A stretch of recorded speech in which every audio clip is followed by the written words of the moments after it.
नमस्ते दोस्तों। तो आप सब कैसे हैं? उम्मीद करें कि आप सब बहुत ही अच्छा से होंगे। तो सबसे पहले आप सबको मेरा मैथ वाला ऑनलाइन क्लास से स्वागत है। तो आज हम सब क्लास 10th के साइंस का ऑब्जेक्टिव सोल्व करने वाले हैं। तो हमारे पास है बिहार बोर्ड के द्वारा जारी किया गया इंटरनेट मॉडल पेपर है। तो इसमें मॉडल सेट 1 2 3 4 4 तक सोल्व कर दिया है और आज मॉडल सेट 5 को सोल्व करने वाले हैं। तो आप सब जो है वीडियो को अंत तक बने रहिएगा। तो आप सबको वीडियो अगर अच्छा लगेगा तो वीडियो को लाइक करके कमेंट कर दीजिएगा और चैनल को भी सब्सक्राइब कर लीजिएगा। तो चलिए स्टार्ट करते हैं। तो हमारे पास पहला ऑब्जेक्टिव है, किसी उत्तल लेंस की फोकस दूरी हमेशा होती है। यानी लेंस की जो है फोकस दूरी क्या होता है? तो लेंस की फोकस दूरी होता है प्लस और माइनस में भी यू होता है। क्या होता है? प्लस और माइनस में भी यू होता है। तो ऑप्शन नंबर सी हो गया। यानी उत्तल लेंस की फोकस दूरी हमेशा क्या होता है? प्लस माइनस भी यू होता है। उसके बाद है दूसरा दूसरा क्वेश्चन है, किसी शब्दकोश में पाए गए छोटे अक्षरों के पढ़ते समय आप निम्न में से कौन सा लेंस पसंद करेंगे? यानी जब आप जो है बुक का अक्षर या कोई भी अक्षर पढ़िएगा तो कौन सा जो है उसमें कौन सा लेंस को आप ज़्यादा पसंद करिएगा? कौन सा जो है लेंस को पसंद करिएगा? तो इसका हो जाएगा डू का सी हो जाएगा। यानी ऑप्शन नंबर सी हो जाएगा। 50 सेंटीमीटर फोकस दूरी का एक उत्तल लेंस चाहिए। कौन सा लेंस चाहिए? 25 सेंटीमीटर वाला एक कौन सा लेंस चाहिए? उत्तल लेंस चाहिए। कौन सा लेंस चाहिए? उत्तल लेंस चाहिए। उसके बाद नेक्स्ट क्वेश्चन है हमारे पास, मोटर गाड़ी के चालक के सामने सामान्यतः लगा रहता है। यानी मोटर गाड़ी के जो चालक होता है उसके सामने कौन सा लेंस लगा रहता है? तो उसके सामने जो है उत्तल लेंस लगा रहता है। यानी मोटर गाड़ी के चालक के सामने कौन सा लेंस लगा रहता है? उत्तल लेंस लगा रहता है। तो ऑप्शन नंबर इसमें बी हो जाएगा। उसके बाद नेक्स्ट क्वेश्चन हमारे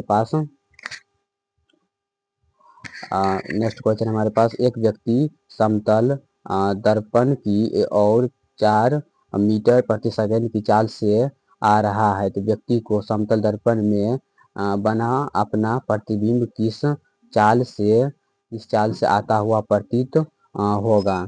तो इसका हो जाएगा सी हो जाएगी। यानी 8 मीटर प्रति सेकंड हो जाएगा। यानी जब व्यक्ति आएगा तो उसको कैसा प्रतिबिंब होगा? तो 8 मीटर प्रति सेकंड की ओर से उसको जो है प्रतिबिंब होगा। क्या होगा? प्रतिबिंब होगा। आता हुआ यानी प्रतीत होगा। उसके बाद हमारे पास नेक्स्ट क्वेश्चन है 5 नंबर। नेक्स्ट क्वेश्चन है हमारे पास, नेत्र लेंस की फोकस दूरी बढ़ जाने से आंख में उत्पन्न दोष होता है। तो कौन सा दोष होता है? यानी आंख की फोकस दूरी जब बढ़ जाता है तो हमारे आंख में कौन सा दोष होता है? यानी हमारे आई में जो है कौन सा दोष होता है? तो 5 का बी हो जाएगा। यानी दीर्घ दृष्टि दोष होता है। कौन होता है? ऑप्शन नंबर बी हो जाएगा। दीर्घ दृष्टि दोष होता है। उसके बाद नेक्स्ट क्वेश्चन हमारे पास, दूर दृष्टि दोष वाले व्यक्ति द्वारा जिस चश्मे का प्रयोग किया जाता है उसमें लगे लेंस होते हैं। यानी दूर दृष्टि दोष वाले व्यक्ति जिस चश्मे का उपयोग करता है उसमें कौन सा लेंस लगा रहता है? उसमें उसमें जो है उत्तल लेंस लगा रहता है। यानी जब कोई व्यक्ति को दूर दृष्टि दोष हो जाता है तो उसको जब उपचार करता है तो उपचार करने में उसको कौन सा लेंस लगाया जाता है? तो उसको उत्तल लेंस लगाया जाता है। कौन सा लेंस लगाया जाता है? उत्तल लेंस लगाया जाता है। उसके बाद नेक्स्ट क्वेश्चन हमारे पास, विद्युत आवेश की इकाई है। विद्युत आवेश की इकाई क्या होता है? इकाई क्या होता है? तो 7 को हो जाएगा, ए हो जाएगा। क्या होता है? कुलाम होता है। विद्युत आवेश का इकाई क्या होता है? कुलाम होता है। तो ऑप्शन नंबर ए हो जाएगा। उसके बाद नेक्स्ट क्वेश्चन हमारे पास, विद्युत आवेश दो प्रकार के होते हैं जिन्हें धन तथा ऋण आवेश माना जाता है। इहो नामकरण किसने किया था? वो है, यानी इसका जो नामकरण किसने किया था? तो इसका हो जाएगा 8 का डी हो जाएगा। Benjamin Franklin. किसने किया था? बेंजामिन फ्रैंकलिन ने किया था। यानी ऑप्शन नंबर इसका डी हो जाएगा। यानी इसका जो नामकरण किया था विद्युत आवेश की कितने प्रकार, 2 प्रकार होते हैं। एगो होता है धन आवेश और ऋण आवेश होता है। तो माना जाता है वो इसका जो नामकरण दिया था किसने दिया था? तो बेंजामिन फ्रैंकलिन दिया था। कौन दिया था? बेंजामिन फ्रैंकलिन दिया था।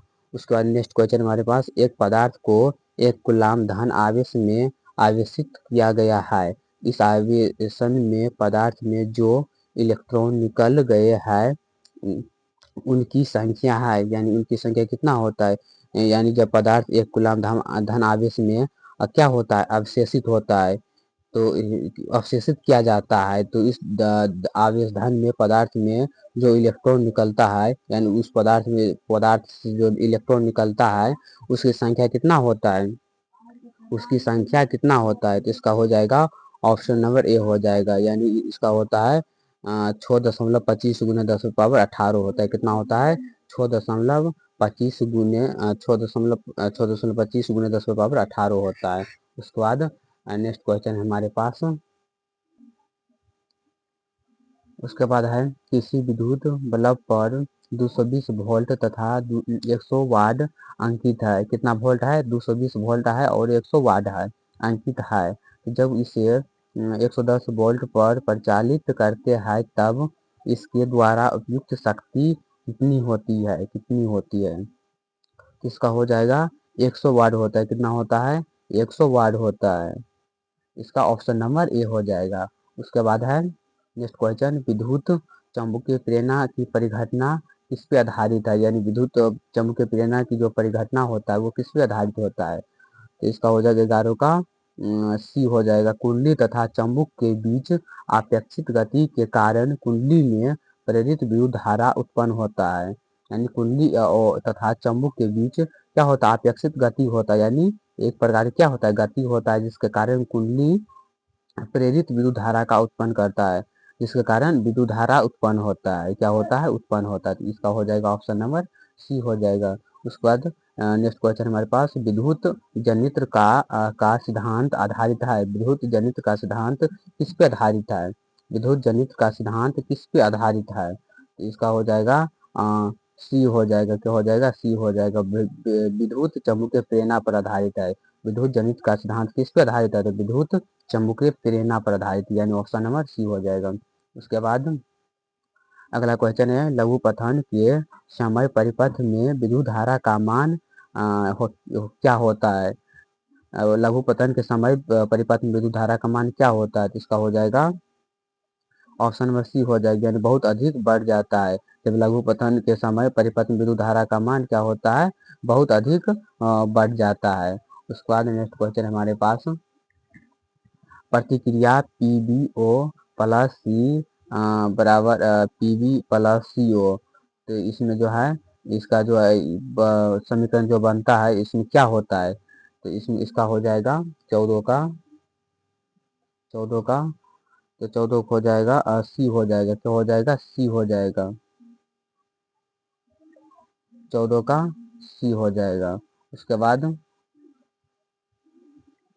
15 नंबर क्वेश्चन है, निम्न धातुओं में से कौन NaOH के विलयन से H2G देता है, Mg देता है, Cu देता है, Al देता है, Ag देता है, तो क्या होगा इसका, इसका 15 का हो जाएगा सी हो जाएगी, यानी 15 का ऑप्शन नंबर सी हो जाएगा, क्या देता है एल्युमिनियम देता है, यानी Al देता है। निम्न धातुओं में से कौन NaOH के विलयन से H2G देता है, क्या देता है Al देता है, यानी एल्युमिनियम देता है।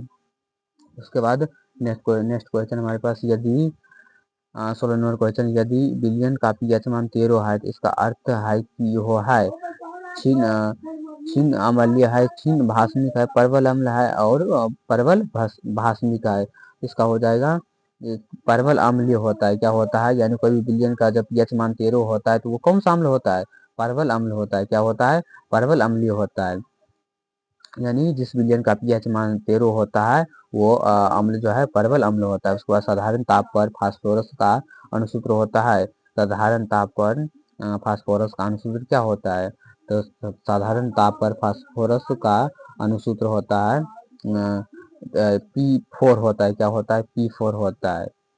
उसके बाद अगला क्वेश्चन है, पीतल में रहता है, पीतल में कौन क्या क्या मिक्सिंग रहता है, पीतल में रहता है, तो पीतल में क्या क्या मिक्सिंग रहता है, तो पीतल में जो है कॉपर और जिंक मिक्सिंग रहता है, यानी Cu तथा Zn मिक्सिंग रहता है। उसके बाद नेक्स्ट क्वेश्चन हमारे पास, धातुओं की प्रवृत्ति रहती है, धातुओं की प्रवृत्ति होती है, धातुओं की प्रवृत्ति कैसा होता है, धातुओं की प्रवृत्ति विद्युत धनात्मक होता है। क्या होता है? विद्युत धनात्मक होता है। धातु का प्रवृत्ति क्या होता है? विद्युत धनात्मक होता है।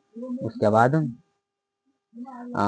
20 नंबर क्वेश्चन हमारे पास, चुंबक के अशुद्धि को किस प्रकार दूर किया जाता है? चुंबक की अशुद्धि को किस प्रकार दूर किया जाता है? तो फेन उत्पलानी विधि के द्वारा, पाउंड आर केल विधि के द्वारा, गुरुत्वाकर्षण विधि के द्वारा, चुंबकीय विधि के द्वारा। यानी चुंबकीय शुद्धिकरण को किस प्रकार से दूर किया जाता है? तो इसका हो जाएगा इसका डी हो जाएगा। चुंबकीय विधि के द्वारा इसको जो है दूर किया जाता है। किसके द्वारा दूर किया जाता है? चुंबकीय विधि के द्वारा दूर किया जाता है। उसके बाद अगला क्वेश्चन है, कार्बनिक यौगिकों का आवश्यक तत्व है। कार्बनिक यौगिक जो होता है उसका जो है आवश्यक यानी महत्वपूर्ण तत्व कौन सा होता है? कार्बनिक यौगिक का महत्वपूर्ण तत्व कौन सा होता है?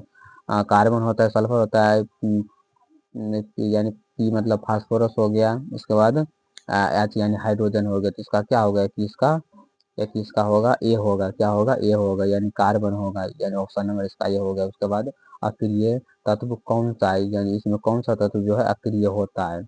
इसका हो जाएगा बी हो जाएगा। क्या हो जाएगा? बी हो जाएगा, हीलियम। हीलियम एक कैसा तत्व है? हीलियम अक्रिय तत्व है। कौन सा तत्व है? अक्रिय तत्व है। इसका जो है संकेत होता है हीलियम का एच ई होता है। क्या होता है? एच ई होता है। उसके बाद एल्कीन श्रेणी के यौगिकों का सामान्य सूत्र है।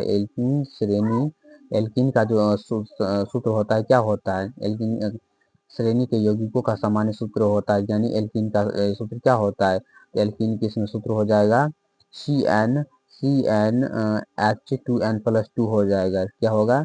CnH2n+2 हो जाएगा। उसके बाद नेक्स्ट क्वेश्चन हमारे पास, अपर अपमर्जक बनाने में उपयोग होता है। अपमर्जक बनाने में किसका उपयोग होता है? तो अपवर्जक बनाने में 24 का सी हो जाएगा, यानी अल्कोहल का उपयोग होता है। किसका उपयोग होता है? अल्कोहल का उपयोग होता है। उसके बाद अगला क्वेश्चन है, आवर्त सारणी के आवर्त सारणी के आवर्त सारणी के सातवां एक के तत्व है। आवर्त सारणी के सातवां के तत्व है। क्या होता है? हाइड्रोजन कहलाते हैं। धातुओं के साथ अभिक्रिया नहीं करते हैं।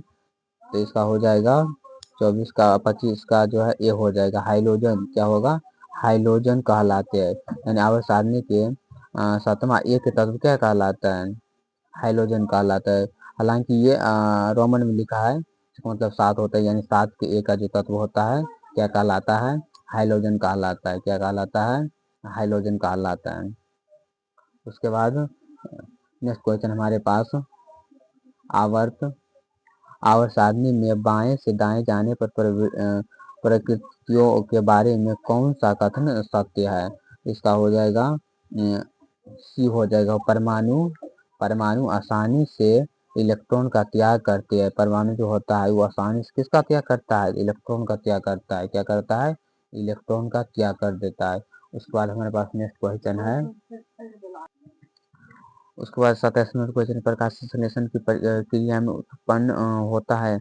प्रकाश संश्लेषण की प्रक्रिया में क्या उत्पन्न होता है? प्रोटीन उत्पन्न होता है। उसके बाद कार्बोज उत्पन्न होता है, विटामिन उत्पन्न होता है। उसके बाद वसा उत्पन्न होता है। तो इसका हो जाएगा, इसका जो है अपमर्जक कार्बोज हो जाएगा। क्या हो जाएगा? ऑप्शन में बी कार्बोज हो जाएगा। यानी प्रकाश संश्लेषण की प्रक्रिया में क्या उत्पन्न होता है? तो कार्बोज उत्पन्न होता है। उसके बाद अंडाणु निषेचित होता है। अंडाणु किसमें निषेचित होता है? तो अंडाणु जो है फेलोपियन नलिका से उत्पन्न होता है। कहाँ पर होता है अंडाणु? कहाँ निषेचित होता है? फेलोपियन नलिका से। किसमें? फेलोपियन नलिका से। तो ऑप्शन नंबर सी हो जाएगा। उसके बाद श्वसन की क्रिया होती है। श्वसन की जो क्रिया होती है किसमें होती है? वो जो है माइटोकॉन्ड्रिया में होता है। यानी श्वसन की जो क्रिया होती है किसमें होती है? तो माइटोकॉन्ड्रिया में होती है। किसमें होता है? माइटोकॉन्ड्रिया में। उसके बाद नेक्स्ट क्वेश्चन है, एक स्वच्छ मनुष्य में परकुंचन एवं अनुशीतलिन दाब होता है। कितना होता है? यानी एक स्वच्छ मनुष्य में संकुचन एवं अनुशीतलिन दाब कितना होता है? इसका हो जाएगा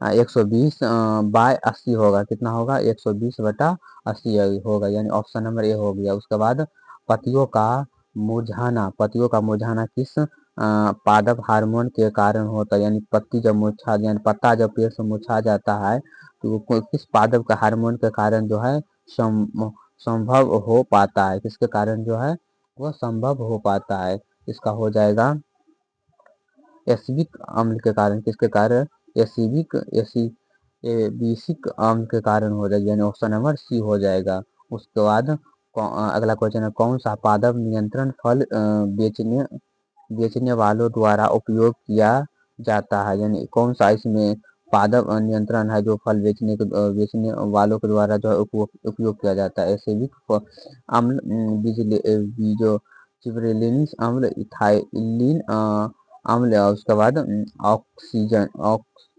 ऑक्सीजन ऑक्सीन अम्ल, कौन सा अम्ल ऑक्सीन अम्ल है। तो इसका हो जाएगा 32 का हो जाएगा सी हो जाएगा, क्या हो जाएगा सी हो जाएगा। इथाइलिन क्या होगा, इथाइलिन हो जाएगा, यानी जो फल बेचता है वो कौन सा अम्ल का उपयोग करता है, तो इथाइलिन अम्ल का उपयोग करता है। उसके बाद नेक्स्ट क्वेश्चन है, एड्स रोग का प्रमुख कारण क्या होता है, यानी किसी व्यक्ति को जब एड्स रोग होता है उसका मुख्य कारण जो होता है वो क्या होता है। उसका जो मुख्य कारण होता है उसका जो मुख्य कारण होता है उसका मुख्य कारण क्या होता है, असुरक्षित यौन संपर्क, खून की कमी, विटामिन की कमी, पोषण की कमी। हालांकि ये सब नहीं होगा तो इसका हो जाएगा सुरक्षित यौन संपर्क, क्या होगा सुरक्षित यौन संपर्क। इसके बाद चमगादड़ एवं पक्षी के पंख किस प्रकार के अंग के उदाहरण होता है, चमगादड़ और पक्षी का जो पंख होता है वो किसका उदाहरण होता है, किस प्रकार के उदाहरण, समजात होता है या समरूप होता है या वासंगुणत होता है या जीवाश्म होता है। इसका हो जाएगा 35 का बी हो जाएगा, क्या हो जाएगा बी हो जाएगा, समजात अंग होता है। चमगादड़ और पक्षी का जो पंख होता है क्या होता है, समजात होता है। उसके बाद नेक्स्ट क्वेश्चन है, वे अंग जिनकी उत्पत्ति तथा मूल रचना में तो समानता होती है किंतु कार्य के अनुसार उनकी बाह्य रचना में परिवर्तन हो जाता है, ऐसे अंगों को कहते हैं। यानी इसका कहने का मतलब वह वे अंग जिनकी उत्पत्ति तथा मूल रचना में तो समान होती है, समानता होती है, क्या होती है समानता होती है, किंतु कार्य के अनुसार उनकी बाह्य रचना में परिवर्तन हो जाता है। तो ऐसे अंगों को क्या कहते हैं, समजात अंग कहते हैं, अवशेषीय अंग कहते हैं, समवृद्धि अंग कहते हैं, इनमें से कोई नहीं। तो इसका हो जाएगा 36 का ए हो जाएगा, क्या हो जाएगा ए हो जाएगा, समजात अंग होगा, क्या होगा समजात अंग होगा। उसके बाद नेक्स्ट क्वेश्चन है, कृत्रिमिक परितंत्र का उदाहरण है, कृत्रिमिक परितंत्र का उदाहरण है। तो इसका हो जाएगा ऑप्शन नंबर सी हो जाएगा, बगीचा और खेत हो जाएगा, क्या हो जाएगा बगीचा और खेत हो जाएगा, यानी ऑप्शन नंबर सी हो गया। उसके बाद प्रति प्रति में प्रकृति में ऊर्जा का मुख्य स्रोत है। इसका हो जाएगा कोयला हो जाएगा, सूर्य हो जाएगा, पानी हो जाएगा और कागज हो जाएगा। तो इसका हो जाएगा 38 का बी हो जाएगा, सूर्य हो जाएगा, क्या हो जाएगा सूर्य हो जाएगा। प्राकृतिक में ऊर्जा का मुख्य स्रोत क्या है, प्राकृतिक में ऊर्जा का मुख्य स्रोत क्या होता है, तो सूर्य होता है, क्या होता है सूर्य होता है। उसके बाद क्योंकि कोयला, पानी, कागज ये सब मतलब प्राकृतिक स्रोत नहीं है, इसमें क्या होगा सूर्य होगा। उसके बाद नेक्स्ट क्वेश्चन है, वनों के संरक्षण के लिए निम्न में से इन प्रक्रियाओं को नियंत्रित करने की आवश्यकता होती है। वनों के संरक्षण के लिए यानी वनों को बचाव के लिए निम्न में से किस प्रक्रियाओं को नियंत्रित करने की आवश्यकता होती है, कि अंधाधुंध कटाई, उसके बाद खनन, अतिचारण, उसके बाद इनमें से सभी। इसका हो जाएगा 39 का बी हो जाएगा, अतिचारण, क्या होगा अतिचारण हो जाएगा। उसके बाद नेक्स्ट क्वेश्चन है, वे पदार्थ जो जैविक प्रक्रम द्वारा अपघटित हो जाते हैं कहलाते हैं, क्या कहलाते हैं जैव निम्नकरणीय कहलाता है, जैविक कारक कहलाता है, अक्रिय कहलाता है, पर्यावरण कहलाता है। तो इसका हो जाएगा 40 का ए हो जाएगा, क्या हो जाएगा 40 का ए हो जाएगा। क्या कहलाता है, निम्न करने कहलाता है, क्या कहलाता है, निम्न करने कहलाता है। यह पदार्थ जो जैविक प्रक्रम द्वारा